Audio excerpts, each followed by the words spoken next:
vou levar esse apresentador para Brasília.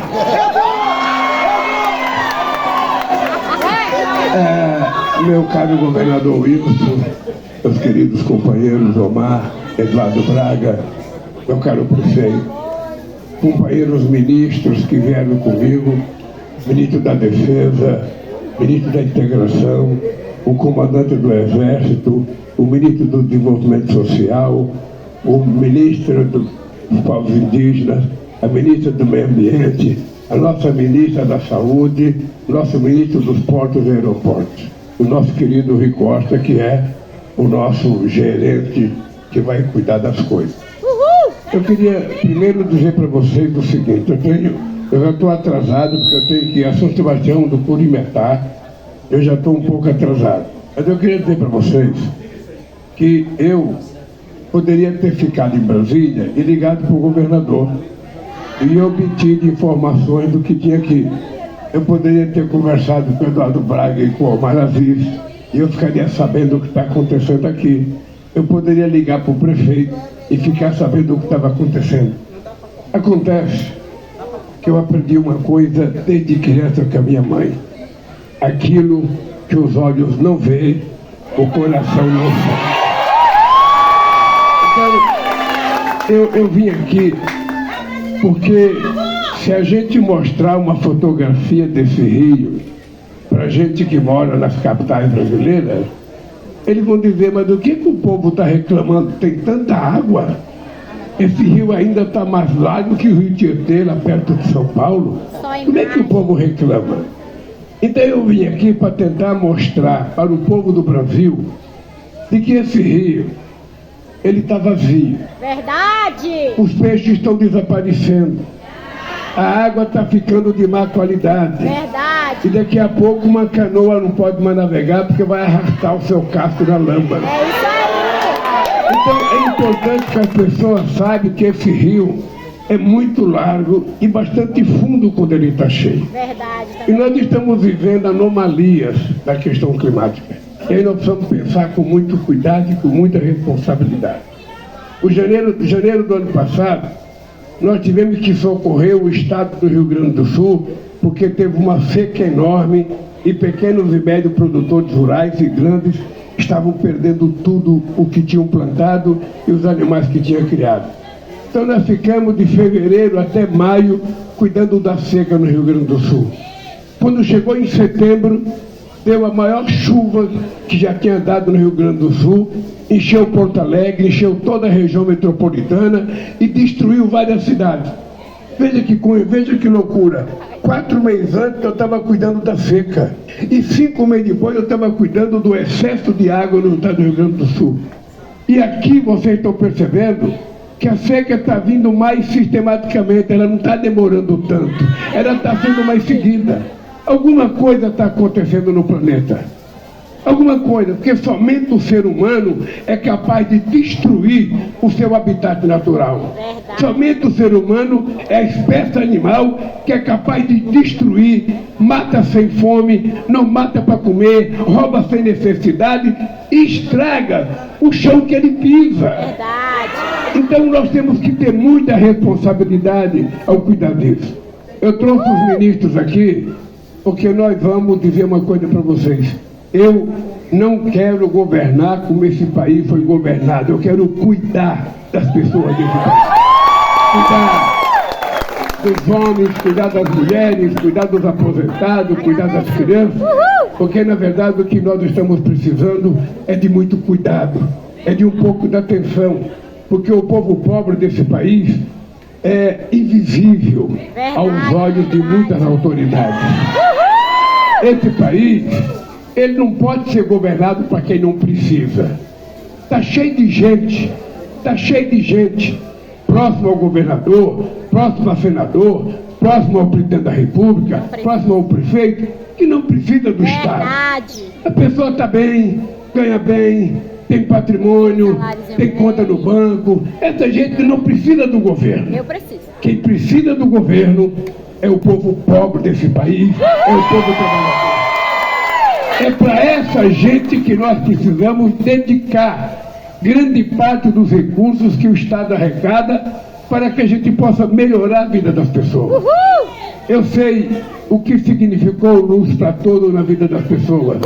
Porque, meu caro prefeito, eu até os 8 anos de idade vivia na base do candeeiro, com um fogão de lenha com uma boca só, com a mãe cuidar de 12 filhos. Não é brincadeira. E quando eu criei o programa Luz para Todos, eu e a companheira Dilma Rousseff, a gente ia na casa das pessoas de noite para ligar a lâmpada. E quando a gente acendia a luz, a gente saía correndo, porque era muita claridade para quem estava acostumado com o candeeiro. Era muita claridade. Então, eu acho que o Luz para Todos foi um milagre. Eu lembro de uma cena de uma mulher no estado do Ceará, que acendeu a luz do quarto, ela voltou chorando e dizia para mim: presidente, eu nunca tinha conseguido ver o meu filho dormindo, agora eu consigo ver o meu filho dormindo. Presidente, eu não conseguia colocar um botão na camisa do meu marido, agora eu posso colocar. Essas coisas são milagres que acontecem, de coisas que nós, seres humanos, temos a obrigação de fazer. Temos a obrigação. Tem tanta energia gasta em coisas que não têm prioridade, por que não trazer a energia na casa das pessoas para cuidar das suas crianças, para as crianças fazerem a lição de casa, para as crianças estudarem? Por que não a gente permitir que as pessoas tenham acesso aos bens materiais que nós produzimos? Quando eu criei Luz para Todos, governador, a coisa que eu mais ouvia em determinado setor da sociedade brasileira é que eu estava ajudando, eu só pensava no pobre, só pensava no pobre, só pensava no miserável. O que eles não percebiam é que quando o cara recebia Luz para Todos, na semana seguinte ele estava em Manaus comprando uma geladeira, ele estava comprando um televisor, ele estava comprando um liquidificador, ele estava comprando uma bomba, estava comprando uma casa de farinha. Ou seja, o dinheiro do pobre circulava e quem ganhava eram os que sempre ganham, as grandes empresas do mundo e do Brasil. E aí a gente quebrou esse tabu e nós atendemos naquele período, na verdade, quase 17 milhões de pessoas. Nós agora temos mais ou menos 500 mil pessoas no Brasil sem energia elétrica e nós temos o compromisso de garantir que todo mundo tenha direito à luz nesse país. Se aqui está faltando luz, prefeito, pode ficar certo que nós vamos colocar luz aonde não tem luz. A segunda coisa é a questão da água.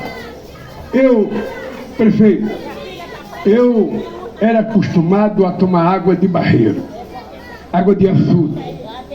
A vaca estava fazendo suas necessidades, a cabrita, o cavalo, o bode, e a gente ia lá com uma cuia, pega água para beber. Naquele tempo a gente nem tinha educação para ferver água, não tinha filtro, e a gente bebia aquela água do jeito que a gente colhia. A gente colocava ela no outro pote para ela sentar, e quando ela sentava ficava um palmo de terra e de sujeira, a gente pegava com a canequinha para beber. Então eu sei como é que as pessoas vivem, eu sei o sofrimento das pessoas, e eu sei o que a água não potável pode fazer na saúde das crianças, pode fazer na saúde das mulheres, pode fazer na saúde dos homens, e sei que neste país muita gente não tinha dente por causa da má qualidade da água que ele bebia desde criança. E por isso nós criamos o programa chamado Brasil Sorridente, para garantir que o povo pobre tenha acesso a um dentista. Isso. E a questão da água, a gente também vai fazer com que vocês tenham direito à água. Está aqui, o ministro da Integração está aqui, eu trouxe ele, porque ele é um companheiro que conhece a Amazônia, porque ele é do Macapá, é do estado do Amapá. E ele sabe que a gente tem condição de vir aqui, de cavar os poços necessários para que as pessoas tenham água de qualidade para beber. E mais ainda, quando eu for embora daqui, nós trouxemos uma quantidade de filtros de São Paulo. Esses filtros vão ser distribuídos nas comunidades, e esse filtro dá para filtrar água para 5 mil pessoas em 24 horas. E esse filtro Esse filtro você pode pegar a água do rio do jeito que ela está, colocar no filtro. A hora que a água filtrar, você pode tomar um copo d'água na hora que a água está saudável, está potável. E nós vamos tentar distribuir aqui e fazer com que outros filtros cheguem aqui. Já chegou na base aérea, agora vamos ter que montar a estrutura, governador, para ver como é que esse filtro pode ser distribuído nas comunidades e ensinar as pessoas a utilizar esse filtro. Segundo o Valdez, é muito simples utilizar esse filtro.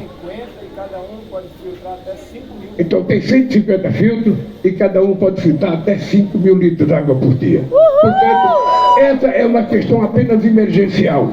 Mas o que nós vamos fazer mesmo é dar um jeito de cavar poço para que vocês tenham, sabe, tenham definitivamente água aqui. Aê, meu presidente, garoto! Por último, eu trouxe todos esses ministros aqui, porque, por exemplo, o ministro dos Portos vai ter que fazer dragagem em muitos rios aqui.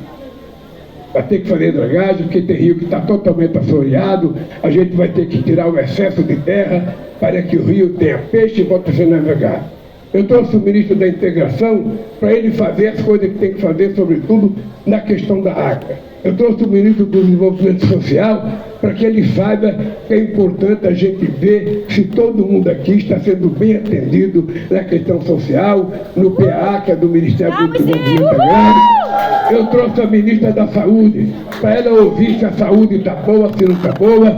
Eu trouxe a ministra do Povos Indígenas, para ela saber que os indígenas estão sendo cuidados aqui nessa comunidade. E trouxe aqui o nosso ministro da Casa Civil. Esse é o cara que veio aqui, porque ele está anotando tudo.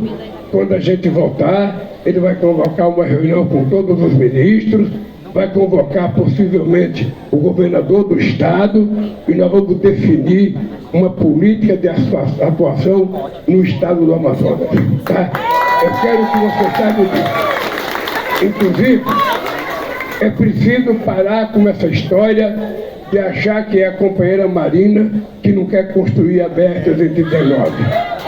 Essa BR-319, ela foi construída nos anos 70, ela foi abandonada por desleixo não sei de quem, ela ficou sem funcionar, e hoje a rodovia, sim, ela tem uma parte para cá que funciona, uma parte para cá que funciona, e no meio são 400 quilômetros que foram utilizados. E eu quero dizer para o governador, quero dizer para o senador Omar Aziz, para o senador Eduardo Braga, eu já conversei muito com eles quando eles eram governador do estado. Nós vamos chamar vocês para discutir essa BR-319. Agora, nós queremos pactuar, governador, com o Estado. O Estado e a Federação. Nós vamos ter que garantir de que nós não vamos permitir o desmatamento e a grilagem de terra próximo da rodovia, como é habitual acontecer nesse país.